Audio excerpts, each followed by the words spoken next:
A classificação para as quartas de final da Copa do Brasil fez o São Paulo se aproximar da cota de 10 milhões de premiação na competição nacional.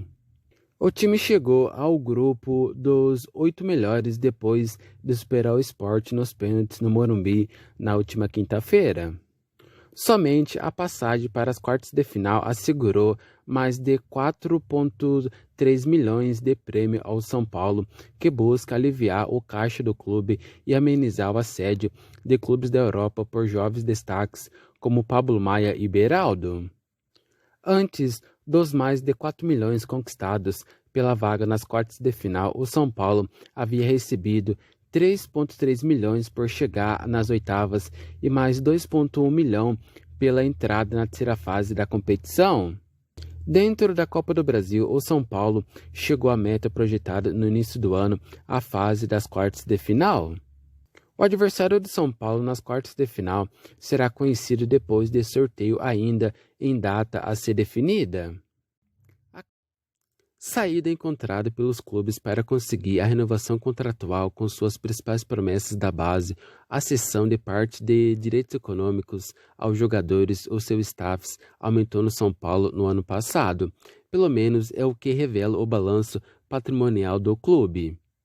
Na comparação com os resultados de 2021, quando 11 jogadores vindos de Cotia ou foram integrados ou pelo menos passaram a treinar com o elenco profissional, tinha 100% dos seus direitos econômicos ligados ao São Paulo. O ano passado fechou com apenas 6 atletas, cujo a venda geraram lucro total ao clube. O atacante Drummond, o meia Eduardo Brito, o volante Luan, o lateral esquerdo Wellington e o atacante Thales Vander e o goleiro Young são os únicos que atualmente têm 100% dos seus direitos permanecentes ao São Paulo.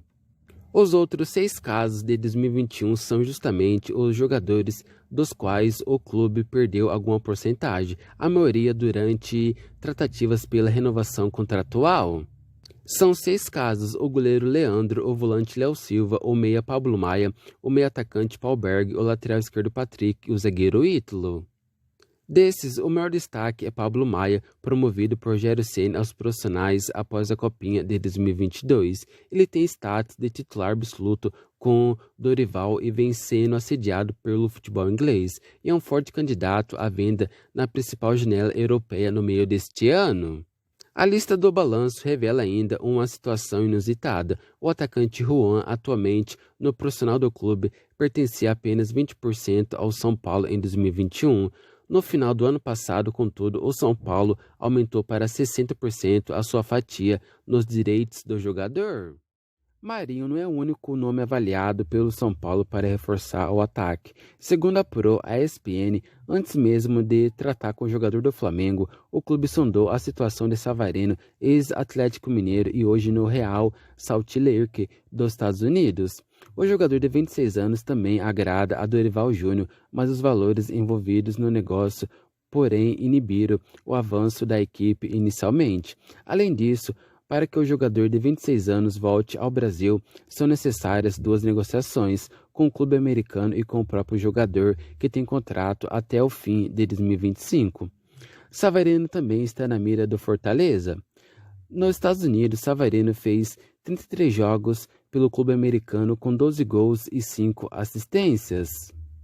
A procura de São Paulo por Savarino aconteceu antes mesmo de Marinho se afastar do Flamengo e acelerar as conversas em busca de um novo destino. O problema é que o São Paulo, que já tem tudo certo com o Flamengo, tenta viabilizar que Marinho baixe seu salário para jogar no Morumbi, já que não vai pagar o que o atacante ganha por mês no Flamengo, cerca de 800 mil mensais.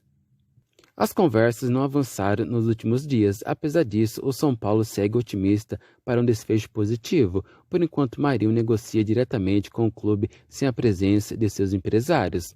Caso as conversas não evoluam, o nome de Savarino pode voltar a ganhar força na lista de nomes buscados para o ataque.